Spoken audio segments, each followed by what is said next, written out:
going to do a science experiment. So in this experiment, we'll learn how to make a volcano with baking soda and vinegar.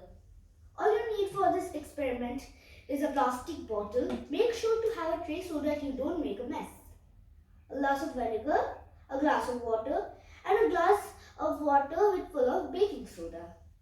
And remember to have a dishwash and a stick so that for stirring.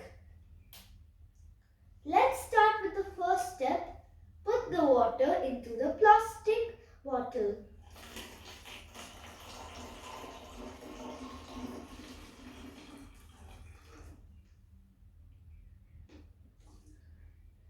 Second, put the vinegar into the plastic water bottle.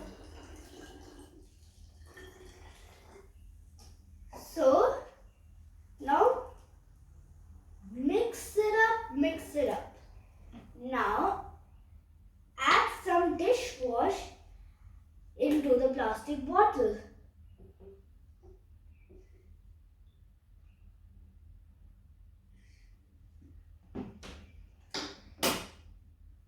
Take the water full of baking soda and take the wheel for stirring.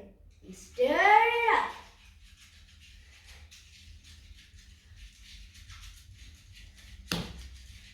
Make sure to stir it nicely so that the volcano could erupt.